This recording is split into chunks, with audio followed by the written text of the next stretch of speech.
The following subject matter is real and only intended for mature audiences. Discretion is advised. People are dead after deputies say a man went on a shooting rampage. I knew a week before she died I was going to kill her. I can tell you the scene out there is absolutely horrific. Nobody knows where this individual may strike next. This is 10-Minute Murder.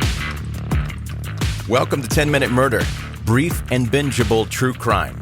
My name is Joe. I'm the host. Thanks for taking the time today to listen. I really appreciate it. And if you're new to 10-Minute Murder, take a second while I'm saying these words and subscribe. I'll entertain everyone while you're away so that you don't miss anything. So, who is the best TV character from any show in history, and why was it Winston from New Girl? Okay, you're back. Hey, now, since you're subscribed, you can also make sure that you're connected with 10-Minute Murder on social media. The links for 10-Minute Murder on Facebook and Instagram are in the show notes of this episode. And speaking of this episode, I'm going to be honest. I'm going to struggle with the names a little bit. And listen, I don't want to be like this either, but pronouncing non-normal names is my kryptonite.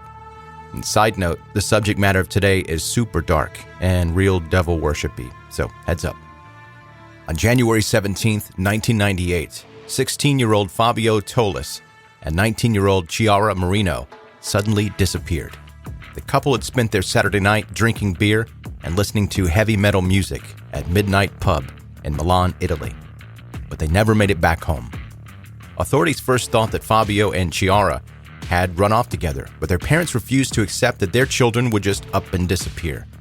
Fabio's father, Michele, began his own 6-year investigation that included him going to several metal concerts and festivals across Europe and spreading the word about his missing son.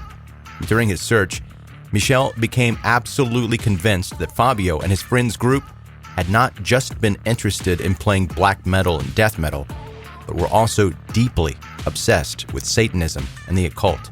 And members of this group called themselves the Beasts of Satan.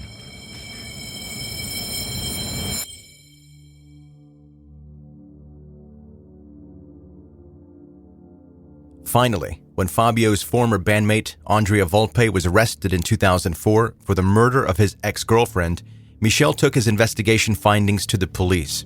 His story of the satanic cult was strange, but as one of the investigators said, Michele did not just tell a story. Quote, he backed it up with a very convincing body of paperwork and photographs which he had gathered over the past 6 years. He carried out a true investigation on the disappearance of his son and his son's girlfriend, all on his own. And so the dossier was used to interrogate Andrea, who eventually confessed, unraveling what was called, quote, one of the most shocking crimes in post-war Italy. On that Saturday night, 1998, Fabio and Chiara had been at Midnight Pub with other Beasts of Satan members. I'm only going to use first names here because I'm not trying to protect their identity, but it's because I can't pronounce a few of them.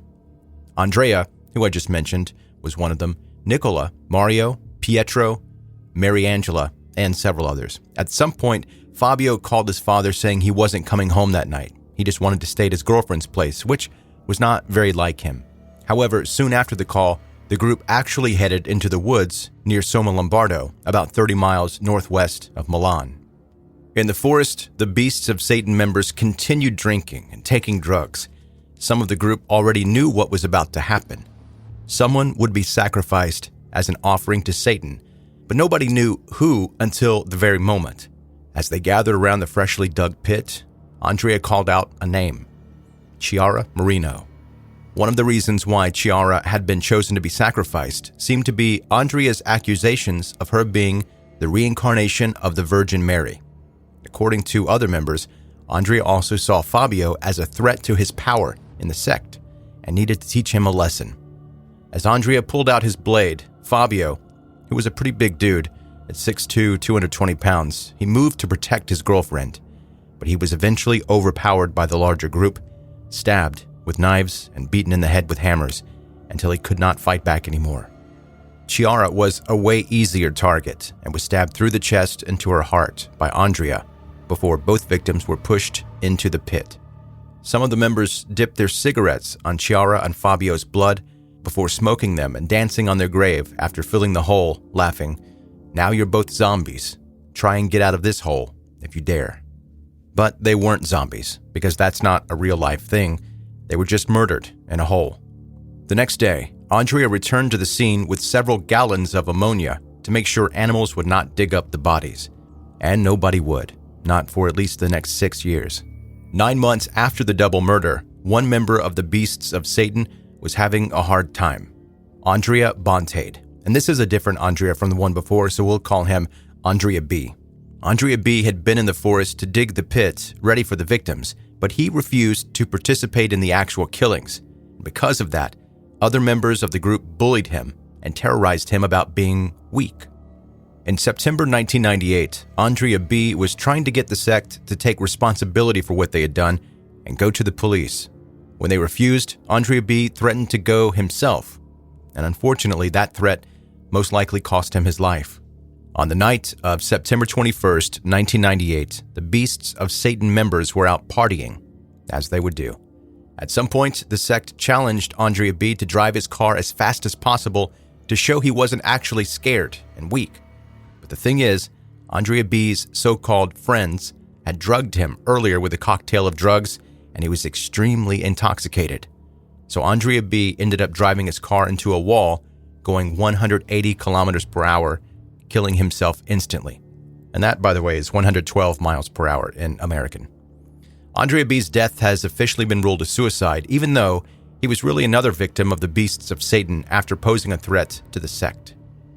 Meanwhile, Fabio's father had been desperately looking for his son, in hopes that his son's friends had been telling the truth, saying Fabio and Chiara had just run off. Michele attended every heavy metal concert and festival in Europe he possibly could. In addition, he placed leaflets in all the fanzines, hoping that someone would come forward with information about his son. Unfortunately, Michele's efforts were in vain. Still, even though there were no leads to follow, he documented everything. Every person he met, all relationships, all connections, he covered it all. Michele's dedication would eventually be the most important piece in finding out the truth of what happened to Fabio and Chiara. But before that, one other person had to die. On the evening of January 24th, 2004, Andrea Volpe's ex-girlfriend, 27-year-old Mariangela Pizzata, headed to the chalet of Andrea's current girlfriend, 18-year-old Elisabetta Ballerin. Andrea had called Mariangela and asked her to join them for dinner. However, the real reason was that Andrea felt that he needed to get rid of his ex-girlfriend, who knew too much about the Beasts of Satan's crimes in the past. After their breakup, and as Andrea started to date Elisabetta, Mariangela had begun to make comments that she planned to go to the police. And so, almost as soon as Mariangela arrived, a violent argument erupted. Andrea pointed his Smith & Wesson at his ex-girlfriend's face and fired a shot, striking Mariangela in the neck. She fell, blood pouring from her wound, but still alive.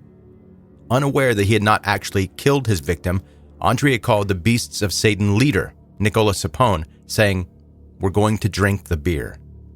That sentence was a pre-planned code word to let Nicola know Mariangela was dead. However, when he arrived at the scene to take care of burying the body, Nicola noticed there was one problem. Mariangela was still very much alive.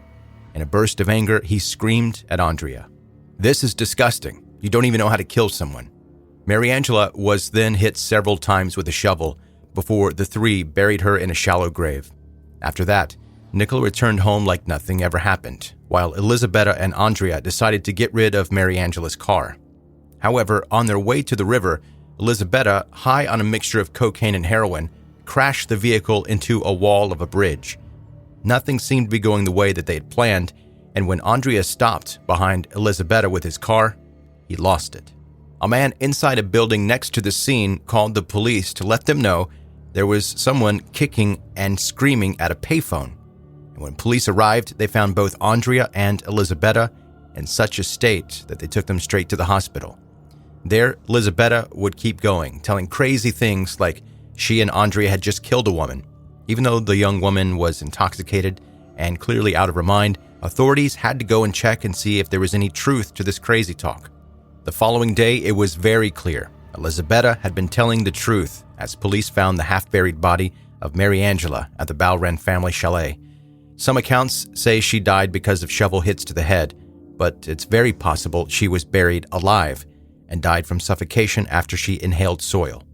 Whichever the case, Andrea was arrested and the news about the murder started to spread. This is the point where Fabio's father's long journey finally came to its end. After recognizing Andrea from the news, Michele took all of the information they had gathered during the years and laid it out for the police.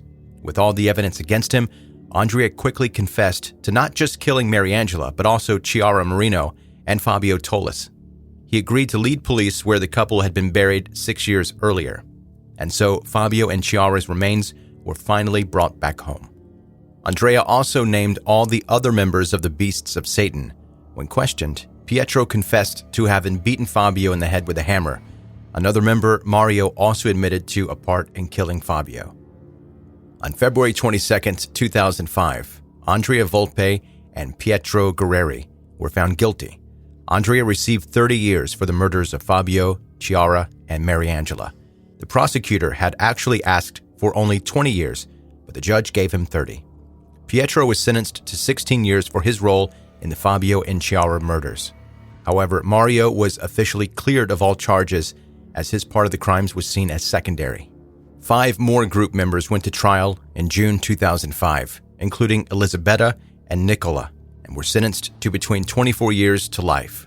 During their trials, the Beasts of Satan members said that their drug usage was supplied by higher authority, and they were actually part of a more extensive satanic network in Italy. Also, these 3 murders were allegedly not the only ones the group members had committed. Not even close. In total, the sect has been linked to possibly 14 other deaths. In reaction to these crimes, the Roman Catholic Church offered seminars on demon possession and exorcism for priests, and some even called for death metal to be banned. But the truth is, music doesn't make someone kill someone else. There has to be some sort of wickedness deep inside that person themselves. Like Andrea said in his diary, "We are wicked individuals. We plague the people, and we play with their lives. We know no pity."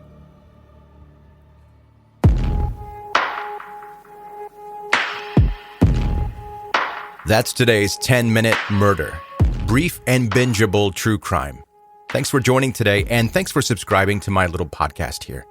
It means a lot that you take the time out of your day to listen, and I've said it before, but I don't mind saying it again. This weird bunch of true crimers, this community, is the nicest, most respectful bunch of people that I've ever encountered. And I guess maybe that's because the subject matter is so dark and disturbing. In order to maintain sanity, you have to have so much light inside you to begin with. And that sounds pretty crunchy, but you get what I'm saying. Before you scoot out of here, make sure we are connected on social media so that you'll know exactly when new episodes are available to you. Links are in the show notes of this episode. Thank you for listening to 10-Minute Murder. Have a good night.